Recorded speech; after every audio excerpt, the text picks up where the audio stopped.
Hi guys, it's Nicole, and I'm here to talk to you today about how to create a lesson using storybooks to promote language.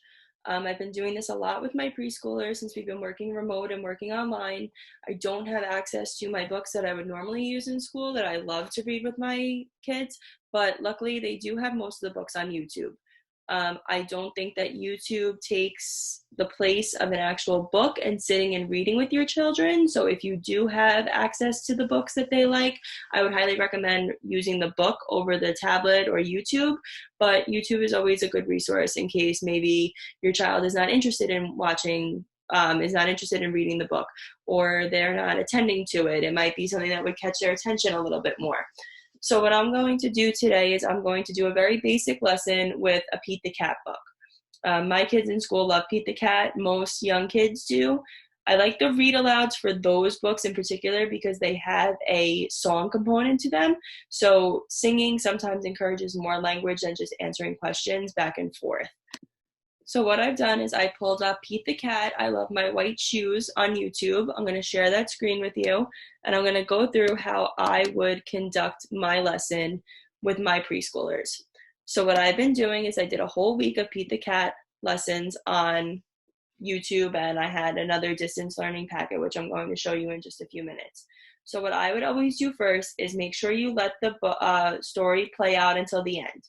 You want to give your children time to really absorb what's going on in the story. You want them to see the different things that are happening. You want them to be able to answer questions when you ask them. And you want them to also be able to label, request, ask for more, ask for turn the page, go back to a page. All these things promote, one, early literacy, and two, overall language development. So if you let this whole thing play out, you could see each one, it's going to be narrated.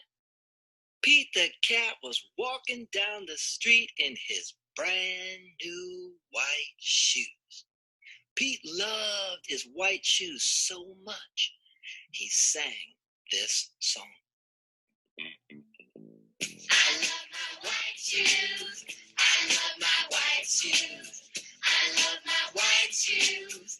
I love my white shoes. I love my white shoes. I love my white shoes.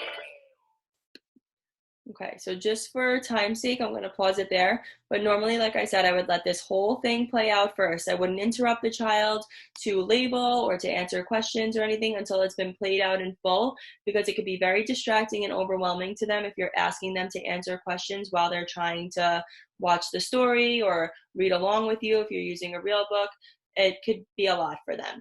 So then another part that I was going to show you is there's a great website we can go to here. It's called Teachers Pay Teachers. And you can make a free account on here, and they have a ton of resources that go along with a lot of books that your child might like. So, like I said, Teachers Pay Teachers. I already have the download, so I'm going to share a different screen with you. But what I did was in this screen, give me 1 second to show you. Up here, I would go to and I would type in the book I'm using. So Pete the Cat, you could type in Brown Bear, you could type in Hungry Caterpillar, you could type in Three Little Pigs. They have activities for absolutely everything.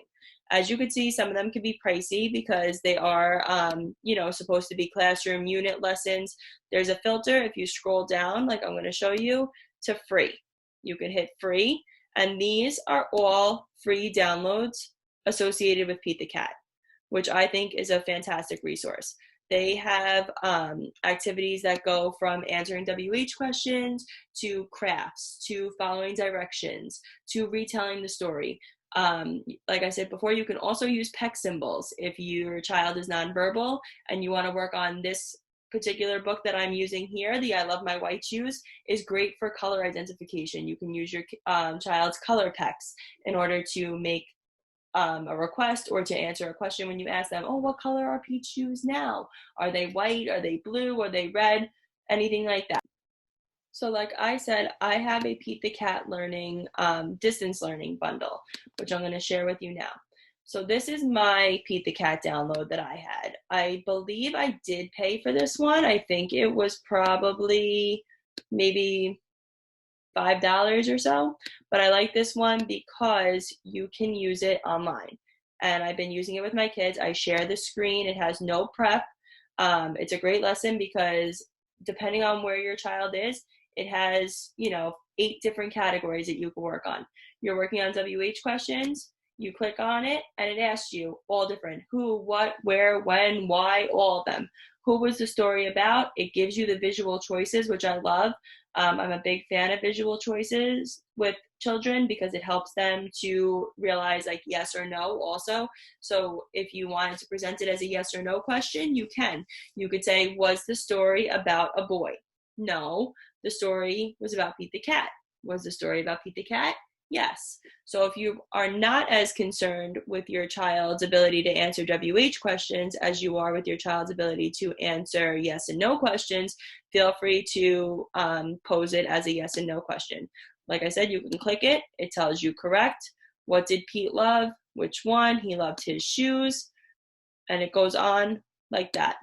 If you wanted to work on categories, which is something we always work on with our young ones, they have both convergent and divergent ones. So we can do next, and it says, Pete the cat wore shoes. What is something else you wear? So now it's getting into more putting items into categories. So the category is clothing or things that you wear.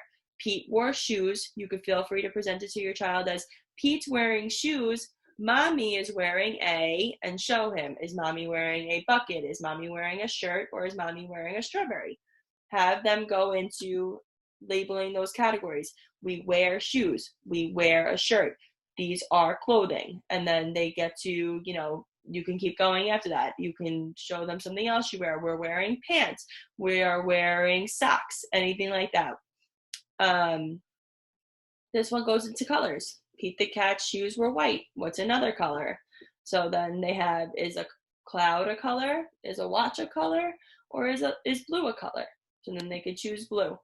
This lesson goes on. It has a bunch of different things. It has the descriptive concepts, which is where they would use big, small, tall, short, wet, dry, all of those. So which one is tall? If tall is too abstract of a concept for your child at this point, I would say show me the cat that is big. Also, if your child is not understanding when you're asking them which one, try using simpler language such as show me or point to, which gives them more of a directive to follow. Which one is wet, or you could do show me which one is wet. I would always use show me instead of which one because I think which one is too abstract of a concept for a lot of our kids at this point. I'm going to stop sharing that one. So now just to go back to the story itself to end things on, what I would do is if your child is having a great deal of trouble answering questions or doing one of those packets, something like that, I would go back and play the story and then have them answer questions as you pause when you go along. So I'll do a little demonstration of that before we finish off the lesson, and I will show you. So here, we go back, we play. Oh, no. Pete stepped in a large pile of strawberries. So here would be a great place to pause. You could ask your child, what did Pete step in? Now, instead of only having those 3 visuals and it's a delayed recall, they have the visual in front of them and it's an immediate recall. So they'll have a lot easier of a time answering the question then.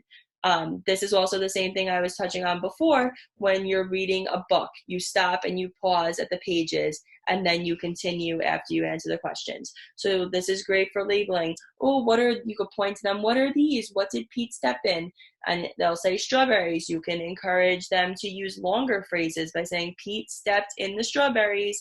And then it goes on again. So another example of a question you can ask would be, let it play out. What color did it turn his shoes? Red! Did Pete cry? Goodness, no! He kept walking along and singing his song. I love my red shoes. So now you could pause it and you can ask your child, Pete's shoes were white before, now he stepped in strawberries. What color are they? Have your child either use their peck symbol, verbalize back to you, answer your question. Another reason I really love the Pete the Cat books is because they are repetitive. So they do the same song after every time every time he steps in a different color, every time he steps in something, they do the same song. They do a similar setup for all of his books. So there's Pete the Cat in his school shoes, there's Pete the Cat and the missing cupcakes, there's Pete the Cat, and 4 groovy buttons. Those are all 4 stories that I use all the time with my preschoolers. I think they're great. They're great for promoting language. They have a lot of different concepts. They could be used for a range of different children. And they make really good, story time, anything like that. Games, you can make games out of it. You can have them go on a scavenger hunt, and each time Pete's shoes change colors, you could have them find something in your house that's white or red or blue or brown and bring it back to you. So that works on following auditory directions. So branching out from just simply reading a book before bed, this was just to give you an idea of all the things that are out there. Again, please take advantage of, online resources such as Teachers Pay Teachers or the Boom, BOOM learning cards. The website is boomlearning.com. You can, sign in that you're a parent. And these have all been really created and beneficial in this time that we're all teaching remotely. A lot of them are running pricing specials. There's a lot of apps that are on sale. It's also Better Speech and Hearing Month, so you'll find a lot of good deals on a lot of these activities as well. So go crazy and download all the different activities that you could do. And like I said, feel free to branch out. Don't just use Pete the Cat. Look up, if your child really loves Brown Bear, look up Brown Bear. If they love The Very Hungry Caterpillar, look up that one. Any books, The Little Blue Truck, they have lessons for all of them. Wheels on the Bus, they have a book for that as well. Read aloud, and everything is accessible to you on the computer if you don't have access to those books. I hope this lesson was helpful for you guys, and I hope you guys are staying safe. We really miss you, and we can't wait for the office to open again. Bye.